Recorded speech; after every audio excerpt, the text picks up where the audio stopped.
Going to be really interesting, that one. Tottenham against Chelsea this weekend. Normally, I come to you for the first answer, but it seems ridiculous when Glenn's sitting right there not to ask him the first question. First of all, just ahead of that game, we're going to get a real idea of where those two teams are, aren't we? Yeah, I think we are, actually, Kelly. I think I know where Chelsea are. I've got to say that. I'm not quite sure where my old club are, as in Spurs, playing there for so many years. The performance and the result against Palace was poor. You've got to say that after 3 really good games, positive start. But Chelsea look awesome at the moment. I really do think they're the ones that are going to push City all the way. So I think it's going to be a tough afternoon for Spurs. Yeah. Hopefully they'll have everyone fit, because if both teams put out their best sides, it's going to be a hell of a game still. But obviously you've got to look at Chelsea as favourites. Yeah, Chelsea have looked really strong. The only points they dropped were against Liverpool at Anfield, down to 10 men for the second half of that game. And they've been able to get results in different ways. So Spurs then maybe are the best team to start with, because there's more to kind of try and work out with them. What do you mean? What do you mean work out with Spurs? In terms of where they are, in terms of what they can achieve, in terms of what their strengths and weaknesses are, everything. Yeah, but what I saw in the Palace game with Spurs, especially when you say the weaknesses, they started with Winks, Højbjerg and Skip, and I'm thinking, well, where's the creativity? Harry Kane didn't have a shot or a touch in the box, and that is, for me, that's criminal. And so you're looking at what Spurs are doing, and even when I saw the games, what they've won, they kind of get the goal and they sit back. It feels very negative. It's not very Spurs, and I know that Son's not playing, you know what I mean? But I just felt like they just seem to be a bit stagnant. I think the midfield, touching on that midfield might be okay for Chelsea on Sunday. It was good for City, but no disrespect, you're top of the league. That's what disappointed me. You're top of the league. It beat after 3 games. You're going to Palace, who haven't started well. Go there with a bit of swagger. Go there with a midfield that's got a bit of creativity. And go for the throat in many ways, but they look very timid, Tottenham, against Palace. And I couldn't work out why. Against the bigger teams, I could see that midfield actually working. So don't be surprised if that 3 doesn't play against Chelsea. Like a counter-attacking? Yeah, but if Son's fit as well, they'll have that pace and Moura and Kane. So I think it's not a bad, it's horses for courses in football sometimes, from management's point of view. I think they needed some Ndombele in that Palace game. In that Palace game, I don't see that, that lad starting against Chelsea for sure. But I think they did that against City. They knew they wouldn't have the ball, so they needed actually against City to defend, to make their tackles, to be tight, and they went on the break. And I think that's what they're going to have to do against Chelsea. But Chelsea are a little bit cuter than that. I think they'll... That's what I was going to say. Yeah. I think the problem is that I don't think Chelsea will come onto them the way Man City did and give them that chance to counter. I think they'll set up in a different way and they'll be more patient, I think. So almost they'll try and draw Tottenham out. Yeah. I think you're right, Glenn. I think they probably will go for a similar midfield. Yeah. And they've got a real issue, haven't they, in terms of creativity. The Ndombele issue comes up again, as it did with Mourinho. He wanted to go again this summer. Obviously, Nuno doesn't want him either, but who else have they got? I personally think Tottenham haven't recovered from selling Christian Eriksen. They haven't had a creativity gap. They've got a creativity gap ever since he's gone. They've never really solved that problem. I think they've got too many players in that central midfield that hold the ball too long. You've got no one that can release it quickly, and that's where Kane and Son need quick releases of passes. They all want to hold on to the ball. Even Ndombele wants to hold the ball and create. Lo Celso, when he's in, does the same. And Eriksen, when he was playing at his best for Tottenham, played 2-3 touch sometimes, and he had a little bit with Harry Kane, that movement, and Dele Alli when he was playing well. A few years back now, that was the 3, that little triangle that really worked well. They haven't had that. Hello and welcome to the show. We are in anything in the fact that, look, there's never going to be a downside that Harry Kane has stayed at Spurs. But do you think that Nuno was preparing for a season without Harry Kane, and that maybe that's, I don't know, sort of affected his plans and his kind of template for the team? Well, I think we were all expecting, once Harry came out like he did, we was all expecting that move to happen.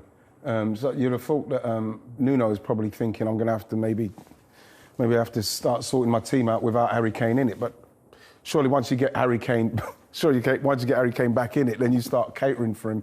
Totally agree with the gaffer in, you have to horses for courses. But if you've got Harry Kane playing in your team, you do have to cater for him, just like Harry Kane will cater for Son if Son's playing, because otherwise you're just wasting that talent. You're just wasting it.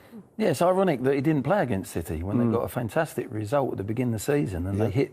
Son played down the middle that day, and what they did there is they squeezed right in. The three strikers went really central and allowed City to go on the outside. They didn't allow them to come through the centre of the pitch, and that was just for that game, that tactics against City. Whether they'll do that against Chelsea, I'm not so sure, because Chelsea play with the back three. But Harry Kane, I feel Jason and I were talking off air. I think he's in for a hard season. Yeah. Just mentally, from his point of view. I think he felt he was going to move to City.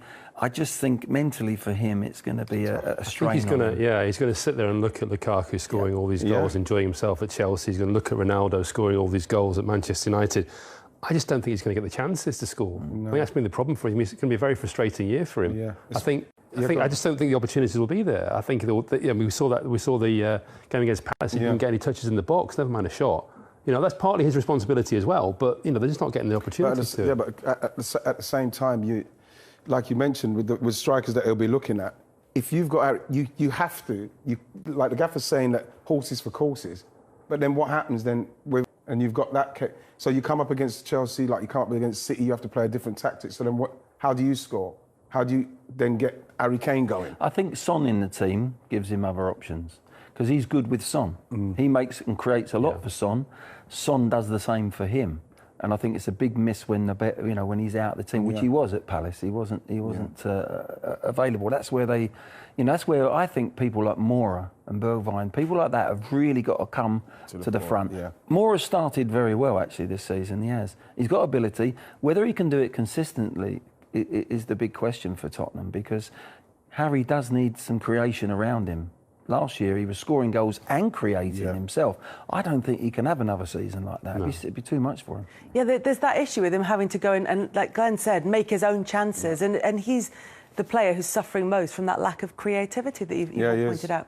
And as a striker, I could say, listen, you're naturally thinking, I'm not getting the service, that's why it's not happening for me anyway. Yeah. But the fact is, he is somebody that, yes, you get. If you get Harry Kane in and around the ball, he will try and have his shot in that, but you do need to get the ball in and around him. And I think you're absolutely right as well when you say, Jace, about watching Lukaku, watching Ronaldo now. And there's nothing worse, for me, it's just pure jealousy, really.